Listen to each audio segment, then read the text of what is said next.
موسیٰ علیہ السلام کے بعد دو عظیم نبی داؤد اور سلیمان علیہ السلام تشریف لائے۔ بنی اسرائیل 40 سال تک وادی تیہ میں سرگرداں رہے، یہاں تک کہ ہارون علیہ السلام اور پھر موسیٰ علیہ السلام کی وفات ہو گئی۔ ان کے بعد بنی اسرائیل کی باغ ڈور یوشع بن نون علیہ السلام نے تھام لی۔ آپ یوسف علیہ السلام کی اولاد میں سے تھے۔ آپ نے ہر ممکن حد تک بنی اسرائیل کے معاملات کو درست کیا۔ 40 سال کا عرصہ پورا ہو گیا تو یہ بنی اسرائیل کو لے کر بیت المقدس کی طرف چلے، کیونکہ یہ بات ان کے لیے لکھی جا چکی تھی کہ وہ وہاں سکونت پذیر ہوں گے۔ سورۃ المائدہ آیت 21 میں یہ ذکر موجود ہے۔ يا قوم ادخلوا الأرض المقدسة التي كتب الله لكم۔ اے میری قوم، اس مقدس زمین میں داخل ہو جاؤ جو اللہ نے تمہارے نام لکھ دی ہے۔ مقصد یہی تھا کہ ایلیا شہر ان کا مسکن بنے اور وہ اس میں حکومت کریں۔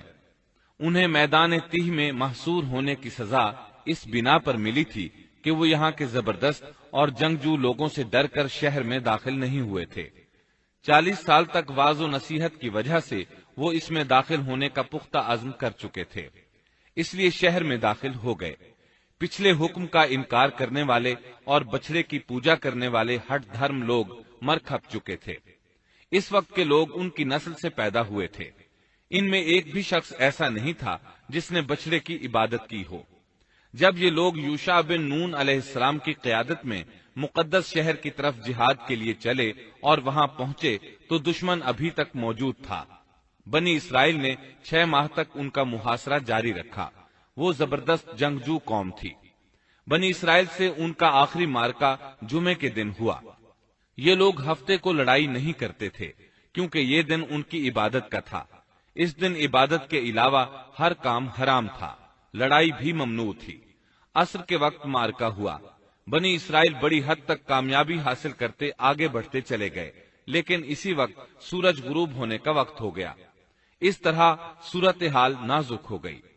بنی اسرائیل جمعے کی شام سورج غروب ہوتے ہی ہفتے کے دن کی عبادت شروع کر دیتے تھے۔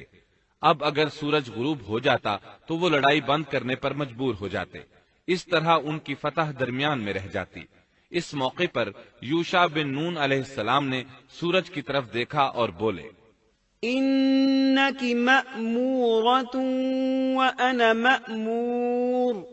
تو بھی اللہ کی طرف سے مقرر کردہ ہے اور میں بھی اللہ کی طرف سے مقرر کردہ ہوں۔ یعنی ہم دونوں ہی اللہ تعالی کی مخلوقات میں سے ہیں اور اللہ کے حکم کے پابند ہیں۔ پھر آپ نے یہ دعا کی، اللہم احبسها علینا۔ اے اللہ، اسے ہمارے اوپر روک دے۔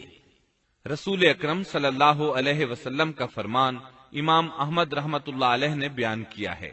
آپ صلی اللہ علیہ وسلم فرماتے ہیں، ان الشمس لم تحبس على بشر الا ليوشع ليالي سار الى بیت المقدس۔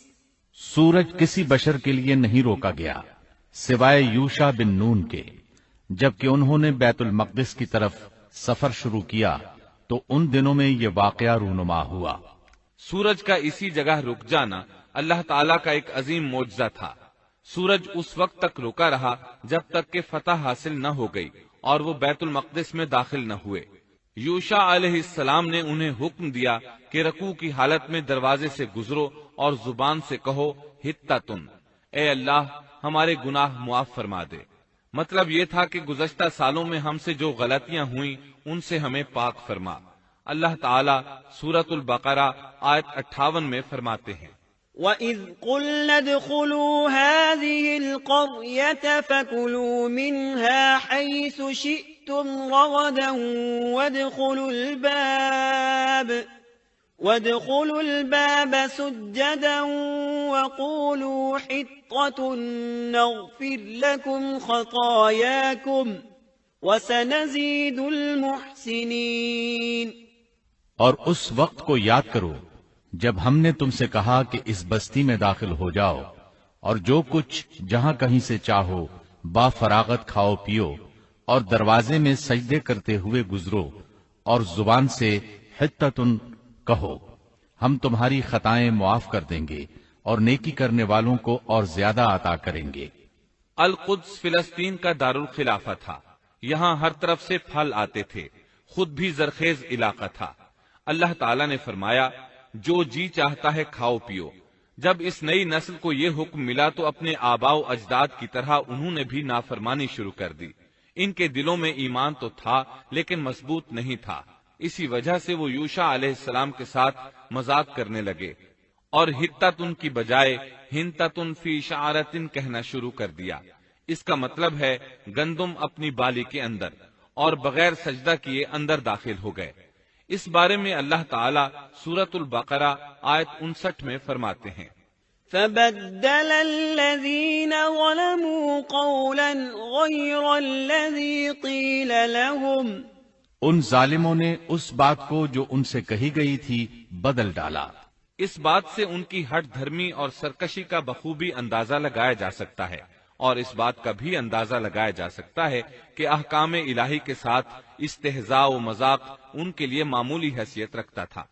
یہ حقیقت ہے کہ جب کوئی قوم اخلاق و کردار کے لحاظ سے اس قدر زوال پذیر ہو جائے تو وہ احکام الہی کے ساتھ اسی طرح کا سلوک کرتی ہے، اور جب کسی قوم کی حالت اس حد تک خراب ہو جائے تو اس پر اللہ کی طرف سے عذاب ضرور نازل ہوتا ہے۔ چنانچہ ان پر بھی عذاب الہی کا کوڑا برسا۔ اللہ تعالیٰ سورۃ البقرہ آیت 59 میں فرماتے ہیں، فأنزلنا على الذين ظلموا رجزا من السماء بما كانوا يفسقون، ہم نے بھی ان ظالموں پر ان کے فسق اور نافرمانی کی وجہ سے آسمانی عذاب نازل کیا۔ ان لوگوں نے اپنی ہٹ دھرمی کی وجہ سے اللہ کے احکامات میں تبدیلی کی، اس طرح آیات الہیہ میں تحریف کا دروازہ کھلا اور یہ لوگ تورات اور کلام الہی میں تبدیلیاں کرنے لگے۔ بنی اسرائیل میں یہ سلسلہ اس وقت سے شروع ہوا، نتیجہ یہ کہ ان پر عذاب نازل ہوا۔ صحیح مسلم میں نبی کریم صلی اللہ علیہ وسلم کا ارشاد گرامی ہے، الطاعون رجز او عذاب ارسل على بني اسرائیل او على من كان قبلكم، طاعون ایک عذاب ہے جو بنی اسرائیل پر یا تم سے پہلے کسی امت پر بھیجا گیا۔ چنانچہ بنی اسرائیل پر عذاب نازل ہو گیا، اس کی وجہ سے ایک ہی دن میں 20,000 افراد لقمہ اجل بن گئے۔ یہ دیکھ کر وہ اللہ سے پناہ مانگنے لگے۔ کس قدر عجیب لوگ تھے، اللہ کی آیات کو مذاق کا نشانہ بنایا، کلام الہی میں تحریف کی، اس کے نتیجے میں طاعون نے دبوچ لیا تو معافیاں مانگنے لگے۔ بہرحال اس طرح ان کی زندگی فلسطین میں شروع ہوئی۔ ان پر کچھ حاکم حکومت کرتے رہے تاکہ ان کے دنیاوی معاملات سلجھ جائیں۔ انبیاء کرام ان کے دینی معاملات میں تربیت کرتے رہے۔ ان کا دین بادشاہت سے جدا تھا، دین علیحدہ ہو گیا اور حکومت علیحدہ ہو گئی۔ حکومت اور اقتدار یعقوب علیہ السلام کے بیٹے یہودا کی اولاد میں تھا، اور نبوت یعقوب علیہ السلام کے بیٹے لاوا کی اولاد میں تھی۔ انبیاء کرام رشد و ہدایت کا کام کرتے رہے، ان سے مشاورت بھی رہی، لیکن دنیاوی معاملات کی باغ ڈور صرف بادشاہوں کے ہاتھ میں تھی۔ حکومت اور نبوت کی یہ جدائی یوشع علیہ السلام کی وفات کے بعد ہوئی۔ یوشع علیہ السلام جب تک زندہ رہے وہ ان کے بادشاہ بھی رہے اور وہ نبوت سے بھی سرفراز تھے۔ یوشع علیہ السلام کی وفات موسیٰ علیہ السلام کی وفات کے 27 سال بعد ہوئی۔ آپ نے 127 برس کی عمر پائی۔ اس حالت میں دن گزر رہے تھے اور ملک شام میں کفر سر اٹھا رہا تھا، پھل پھول رہا تھا۔ زیادہ زور لبنان کے علاقہ جات میں تھا، وہاں نئے سرے سے بتوں کی پوجا شروع ہو گئی تھی۔ اللہ کی طرف سے ہدایت آ جانے کے بعد وہ پھر سے خباثتوں پر اتر آئے تھے۔ ان حالات میں بعلبک شہر میں بنی اسرائیل کا ایک ایسا گروہ ظاہر ہوا جنہوں نے ایک بت ایجاد کیا، اس کا نام بعل رکھا۔ اسی کے نام پر شہر کا نام بعلبک ہے۔ اللہ تعالیٰ نے ان کی طرف معزز پیغمبر الیاس علیہ السلام کو مبعوث فرمایا۔ آپ کا سلسلہ نسب یوں ہے، الیاس بن یاسین بن فنحاس بن ایزار بن ہارون علیہ السلام۔ اللہ تعالیٰ سورۃ الصافات آیات 123 تا 132 میں ان کا تذکرہ یوں فرماتے ہیں: وَإِنَّ إِلْيَاسَ لَمِنَ الْمُرْسَلِينَ إِذْ قَالَ لِقَوْمِهِ أَلَا تَتَّقُونَ أَتَدْعُونَ بَعْلًا وَتَذَرُونَ أَحْسَنَ الْخَالِقِينَ اللَّهَ رَبَّكُمْ وَرَبَّ آبَائِكُمُ الْأَوَّلِينَ فَكَذَّبُوهُ فَإِنَّهُمْ لَمُحْضَرُونَ إِلَّا عِبَادَ اللَّهِ الْمُخْلَصِينَ وَتَرَكْنَا عَلَيْهِ فِي الْآخِرِينَ سَلَامٌ عَلَى الْيَاسِينَ إِنَّا كَذَلِكَ نَجْزِي الْمُحْسِنِينَ إِنَّهُ مِنْ عِبَادِنَا الْمُؤْمِنِينَ۔ اور بے شک الیاس بھی پیغمبروں میں سے تھے، جبکہ انہوں نے اپنی قوم سے فرمایا کہ تم اللہ سے نہیں ڈرتے، کیا تم بعل نامی بت کو پکارتے ہو اور سب سے بہتر خالق کو چھوڑ دیتے ہو، اللہ جو تمہارا اور تمہارے اگلے تمام باپ دادوں کا رب ہے۔ لیکن قوم نے انہیں جھٹلایا، پس وہ ضرور عذاب میں حاضر کیے جائیں گے، سوائے اللہ کے مخلص بندوں کے۔ ہم نے الیاس کا ذکر خیر پچھلوں میں بھی باقی رکھا کہ الیاس پر سلام ہو، ہم نیکی کرنے والوں کو اسی طرح بدلہ دیتے ہیں، بے شک وہ ہمارے ایماندار بندوں میں سے تھا۔ قرآن مجید میں ان کا نام الیاس بتایا ہے، انجیل یوحنا میں ان کو ایلیا نبی کہا گیا ہے۔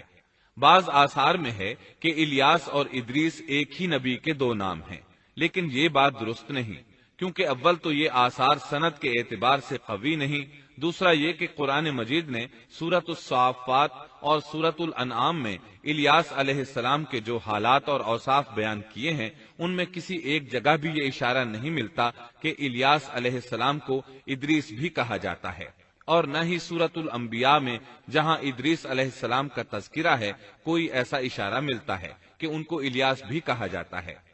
مورخین نے ادریس اور الیاس علیہ السلام کے جو نسب نامے بیان کیے ہیں ان سے پتہ چلتا ہے کہ ان دونوں نبیوں کے درمیان صدیوں کا فاصلہ ہے، لہٰذا اگر یہ ایک ہی نبی کے دو نام ہوتے تو قرآن مجید ضرور اس کی طرف اشارہ کرتا اور مورخین بھی اس کی کوئی وجہ بیان کرتے۔ مفسرین اور مورخین کا اتفاق ہے کہ الیاس علیہ السلام شام کے باشندوں کی ہدایت کے لیے بھیجے گئے تھے، اور مشہور شہر بعلبک ان کی رسالت و تبلیغ کا مرکز تھا۔ الیاس علیہ السلام کی قوم مشہور بت بعل کی پرستار تھی اور توحید سے بیزار اور شرک و کفر میں مبتلا تھی۔ اللہ کے برگزیدہ رسول الیاس علیہ السلام نے ان کو سمجھایا اور راہ ہدایت انہیں دکھائی اور بت پرستی کے خلاف انہیں واضح و نصیحت کی اور خالص توحید کی جانب انہیں بلایا۔ کتب تفاسیر میں ہے کہ بعل نامی بت سونے کا تھا اور اس کا قد 20 گز تھا اور اس کے 4 منہ تھے اور اس کی خدمت پر 400 خادم مقرر تھے۔ الیاس علیہ السلام کے زمانے میں یمن اور شام کا محبوب دیوتا یہی بت تھا، اور بعض مورخین کا خیال ہے کہ حجاز کا مشہور بت حبل بھی یہی بعل تھا۔ سورۃ الانعام میں الیاس علیہ السلام کا جن آیات کے اندر ذکر آیا ہے وہ نوح اور ابراہیم علیہ السلام کی اولاد اور ان کی نسل کے انبیاء و رسل کی ایک مختصر فہرست ہے۔ اللہ تعالیٰ سورۃ الانعام آیت 84 تا 86 میں فرماتے ہیں: وَوَهَبْنَا لَهُ إِسْحَاقَ وَيَعْقُوبَ كُلًّا هَدَيْنَا وَنُوحًا هَدَيْنَا مِن قَبْلُ وَمِن ذُرِّيَّتِهِ دَاوُودَ وَسُلَيْمَانَ وَأَيُّوبَ وَيُوسُفَ وَمُوسَى وَهَارُونَ وَكَذَلِكَ نَجْزِي الْمُحْسِنِينَ وَزَكَرِيَّا وَيَحْيَى وَعِيسَى وَإِلْيَاسَ كُلٌّ مِّنَ الصَّالِحِينَ وَإِسْمَاعِيلَ وَالْيَسَعَ وَيُونُسَ وَلُوطًا وَكُلًّا فَضَّلْنَا عَلَى الْعَالَمِينَ۔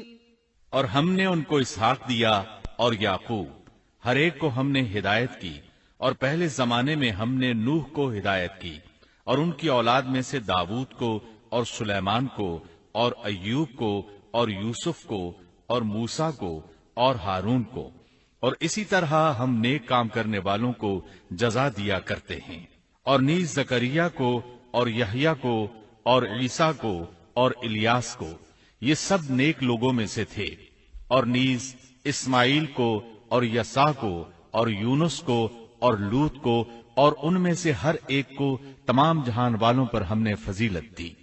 الیاس علیہ السلام اور ان کی قوم کا واقعہ اگرچہ قرآن میں بہت مختصر ہے، تاہم اس سے یہ سبق حاصل ہوتا ہے کہ بنی اسرائیل کے یہود کی ذہنیت اس درجہ مسخ ہو چکی تھی کہ دنیا کی کوئی برائی ایسی نہیں تھی کہ جس کے کرنے پر یہ حریص نہ ہوں، اور کوئی خوبی ایسی نہ تھی جس کے یہ دل دادا ہوں، اور انبیاء و رسل کے ایک طویل اور مسلسل سلسلے کے باوجود بت پرستی، نجوم پرستی، عناصر پرستی، غرض غیر اللہ کی پرستش کا کوئی شعبہ ایسا نہ تھا جس کے یہ پرستار نہ بنے ہوں۔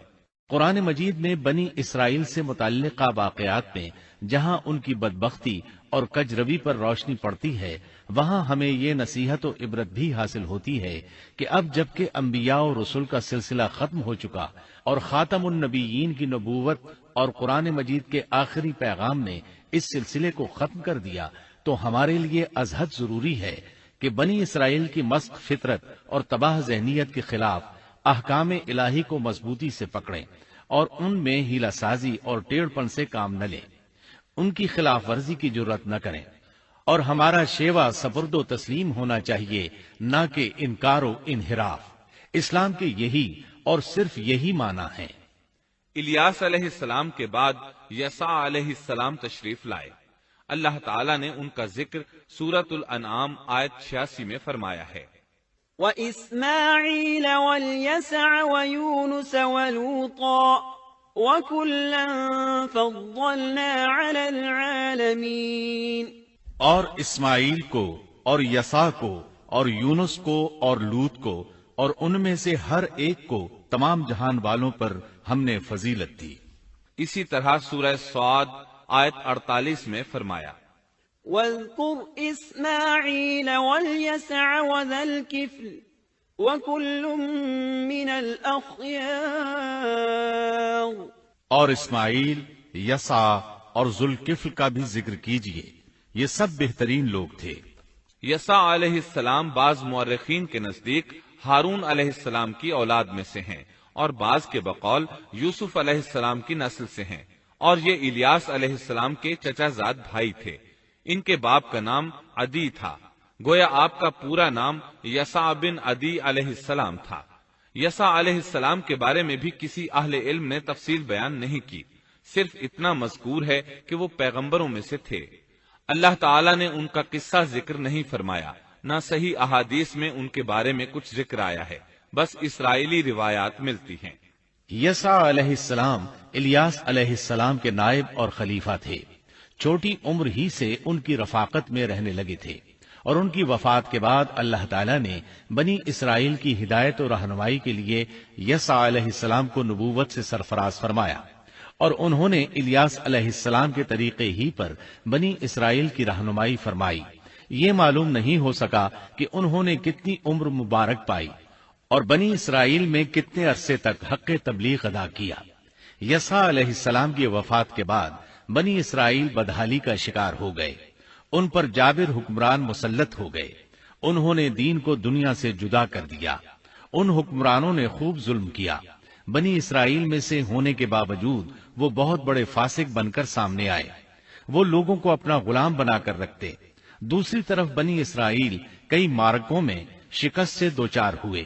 بنو عمالقہ کے ساتھ ایک مارکے میں تو انہیں نہایت بری طرح شکست ہوئی، اور بنو عمالقہ نے بنی اسرائیل سے وہ تابوت چھین لیا جو کہ لکڑی کا تھا، اور وہ اس سے برکت حاصل کیا کرتے تھے۔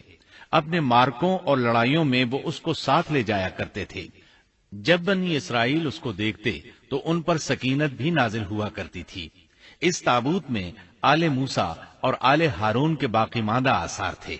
کہا جاتا ہے کہ اسی میں موسیٰ علیہ السلام کے صحیفے اور تورات کی تختیاں تھیں۔ موسیٰ علیہ السلام کا عصا بھی تھا، آپ کے کپڑے بھی محفوظ تھے۔ اسی طرح ہارون علیہ السلام کی کچھ نشانیاں بھی تھیں، بلکہ ایک روایت میں تو یہ بھی ہے کہ اس میں آسمان سے نازل ہونے والا من و سلوہ کا مرتبان بھی تھا جو وہ وادی تیہ میں کھاتے رہے تھے۔ بہرحال یہ صندوق اس مارکے میں ان کے ہاتھوں سے نکل گیا، اس پر بنو عمالقہ نے قبضہ کر لیا۔ اس طرح بنی اسرائیل کا افتراق اور انتشار بڑھتا چلا گیا، یہاں تک کہ بادشاہوں پر بھی اس کے اثرات پڑے اور یہ صندوق انہیں بھی نہ مل سکا، یہاں تک کہ اللہ کے ایک معزز پیغمبر شمویل علیہ السلام ظہور پذیر ہوئے۔ انہیں شمعون بھی کہا جاتا ہے، عربی زبان میں اس کے مترادف لفظ اسماعیل بنتا ہے، اور ان کا نام شمویل اس وقت عربی زبانوں کی کتابوں میں عام ہو چکا ہے۔ شمویل علیہ السلام نے دعوت توحید شروع کی، انہیں حق کی طرف بلانے لگے۔ چونکہ بنی اسرائیل اپنے انتشار اور تفرقے کو ایک عظیم مصیبت سمجھ رہے تھے، وہ ان کی دعوت کو قبول کرنے لگے۔ پھر انہیں یہ احساس ہوا کہ ایک بادشاہ کا ہونا بھی نہایت ضروری ہے تاکہ وہ ان کے دنیاوی معاملات اور سیاسی امور کی باغ ڈور سنبھالے۔